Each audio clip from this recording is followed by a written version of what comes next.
en deux tableaux quelque chose qui a paru très fort lors du dernier voyage. Ce n'est plus le produit, ce n'est plus le service, c'est l'expérience client. Donc ça paraît banal comme ça, et vous allez voir, on va aller un cran plus loin et essayer de comprendre ce que ça veut dire. Alors, quand on était là-bas, on rencontrait Renault, et la veille, il y avait eu cette annonce, le partenariat entre Renault et Google bouscule le secteur automobile. We bet you. Ok. Donc il y a une phrase là-bas, on dit software always trump hardware. Donc demain, quand vous achèterez une voiture autonome, vous direz au gars, il y a quoi comme software dedans? Le gars vous dira Google Inside. Ok, ça va. Okay, donc Google a signé avec Jaguar, maintenant il a signé avec Renault. Voilà. Donc ça, c'est monumental. Et on va essayer de comprendre pourquoi on en arrive là. Deuxième truc monumental, c'est monsieur Amazon. Alors c'est très drôle parce qu'on parle des GAFA, et finalement ça n'a rien à voir. Entre Google qui fait 87% de ses revenus dans la pub, et Amazon qui fait 90% de ses revenus dans la livraison de biens physiques, figure out, hein, c'est vraiment très différent. Et donc voilà, Bezos, il va dans la livraison, dans la pharmacie, il a acheté une pharmacie. Et pourquoi? Ben, c'est simple, c'est le roi de la logistique, donc les Américains ils achètent les petites pilules, vous savez, au jour le jour, mais surtout c'est le roi du big data. Et le gros problème dans la pharmacie, c'est l'incompatibilité. Non Bertrand, avec ton rythme de vie, avec ce que tu prends là, ce que tu manges là, tel médicament, tu ne peux pas prendre tel médicament. Et là, votre pharmacien il est incapable de faire ça, votre médecin non plus. Et Jeff Bezos il dit non, moi je sais. Moi je vais savoir. Alors, pourquoi on aime tellement acheter sur Amazon? Et pourquoi, quand j'ai donné un chandelier, je ne vais pas au BHV, je le commande? Parce qu'il y a le service. Parce qu'il y a le client au centre. Alors, vous savez, les 10 attentes du citoyen consommateur, bon, eux, ils l'ont parfaitement bien compris et ils l'ont intégré. Et donc voilà le déclic que je vous demande de faire, que moi j'ai fait il y a 2 semaines, c'est de dire, ces boîtes-là, là, on les appelait les digital natives. On dit, ouais, mais eux, c'est des digital natives, donc c'est différent, c'est des digital natives. Mais on s'en fout. Le sujet, c'est pas ça. Ce sont des customer-centric native companies. Bertrand Petit chez Google, je suis unique. La pub que je vois, personne d'autre la voit. Elle est tellement bien masquée aujourd'hui que je ne sais même pas que c'est de la pub. Je suis 100% unique. Chez Amazon, je suis 100% unique. Et quand on me donne des petits médicaments, j'aime bien être 100% unique. Apple va dans la santé. Ok, donc Apple va être votre tiers de confiance santé. Donc voilà, il faut vraiment raisonner comme ça et on va voir ce que ça a comme conséquence. Donc qu'on soit product ou service centrique, on passe à customer centrique. Vous imaginez votre matrice, hein, on était comme ça, et on va comme ça. Alors ce qu'il y a de bien, c'est qu'il y a des boîtes qui l'ont fait, et on va voir les boîtes qui l'ont fait, comment elles s'y sont pris. Alors, on oublie les digital natifs, puisqu'ils sont customer-centric natifs, dès le début ils ont été comme ça. Il y a toutes les boîtes du software qui sont, vous savez, dans le temps, là, les Oracle, les SAP, ils vous envoyaient des boîtes. Hein, il y avait l'update du software avec des disques, il fallait les mettre dans la machine, et puis tous les 3 ans, ils vous renvoyaient des trucs. Maintenant, ils sont passés en mode SaaS. Alors les boîtes, elles sont un peu découragées, elles disent, mais j'ai déjà fait tout ça. J'ai fait la digitalisation, j'ai fait la disruption digitale. J'ai fait UXX, j'ai fait Omnicanal, je suis passé du produit au service, j'ai fait l'abonnement, j'ai fait Open Innovation, j'ai fait CRM, j'ai fait Corporate Venture, j'ai fait un accélérateur, j'ai fait des POC avec des startups, j'ai fait des projets transverses. Et bien c'est bien mon fils, maintenant tu vas être customer centric. Alors est-ce qu'on y arrive avec customer centric?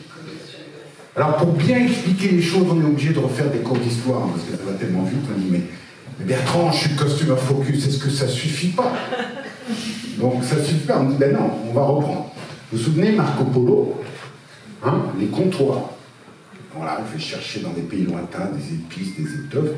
Et tu veux mes épices, mes étoffes, tu viens dans mes comptoirs. Et puis, c'est le roi de distribution, quoi. Je suis le distributeur, j'ai gagné. C'est tous Henri Ford, hein, il fait la Ford de thé.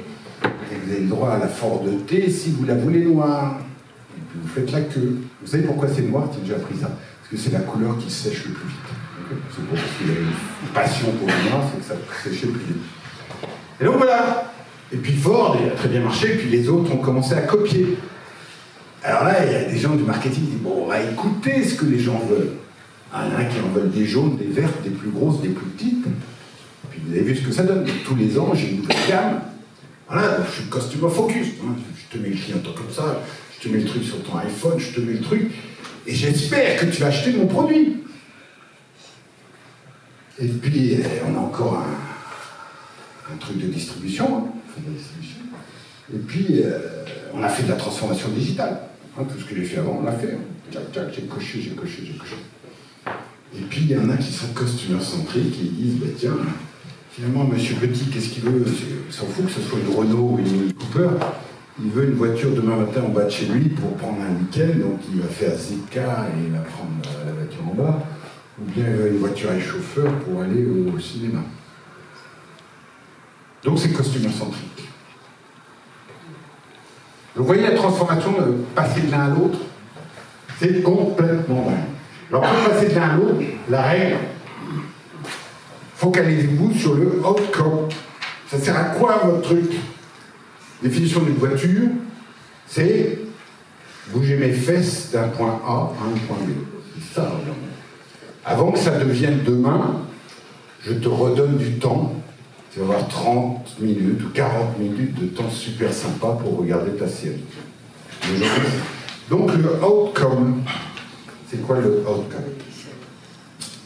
Alors product-centrique, les boîtes product-centriques, elles sont là, elles ont des BU, et puis il y a plusieurs channels, et puis on bossait comme des malades, omni-channel, et puis c'était dur ça. Ils l'ont fait. D'accord? Les vapes, les machins. Et puis, voilà. Comment on passe à droite? Et qu'est-ce que ça veut dire d'avoir le customer au centre, le subscriber? Alors vous allez voir, donc il y a tous les éditeurs qui sont passés, à 80% des éditeurs de logiciels sont passés là. On va voir les leçons qu'ils ont tirées. Et maintenant vous avez aussi, c'est drôle, en voyant des VC dans la Silicon Valley, vous avez des VC qui disent, tiens, moi je me spécialise dans les boîtes qui font du SaaS. Maintenant, c'est même ici parce qu'ils ont tous les KPI, ils savent vachement bien les gérer. Et puis maintenant, ils disent SaaS plus robot. Et demain, tout est SaaS plus robot. Tout. Qu'est-ce que c'est que Uber? C'est SaaS plus robot. Et vous allez voir, ça change beaucoup de choses. Et avec ces modèles de customer-centric, vous pouvez avoir un business model par client. Donc ça devient assez colossal. Alors, focalisez sur le outcome. Caterpillar. Caterpillar, ils vendaient des camions. Et des gros trucs, là. Wow, 400 tonnes. Ils se sont dit, non, mon client, c'est quoi le outcome? C'est des mètres cubes de terre qui bougent. D'accord? Il a robotisé ses camions et ses pelleteuses. Et puis, il a vu qu'avec des drones, on pouvait faire du 3D mapping des terrains. Et vous savez, hein, c'est comme AlphaGo. Hein. Où est-ce que l'ordinateur gagne toujours? C'est quand il a un jeu parfaitement défini dans un territoire parfaitement défini. Et si tu dis, tu vois cette colline-là, tu vas creuser 30 mètres en dessous, tu vas aller chercher le minerai et tu remettras le terrain au-dessus. Trouve-moi le truc qui optimise le temps de trajet des camions. Ils vont battre tous les contremaîtres de la Terre. C'est AlphaGo en mieux. D'accord? Donc, Caterpillar, il va voir ses clients, il dit non, toi tu veux du mètre cube bougé. Et voilà, donc tu n'achètes plus des camions, tu n'achètes plus en leasing, tu as des mètres cubes bougés. Demain, il fera des tonnes de minerais sortis, éventuellement traités. Focalisez-vous sur le outcome. Alors la question, pour passer de... Pouvez-vous passer de customer focus à customer centric? Et c'est la question qu'on va voir en matière de comptabilité.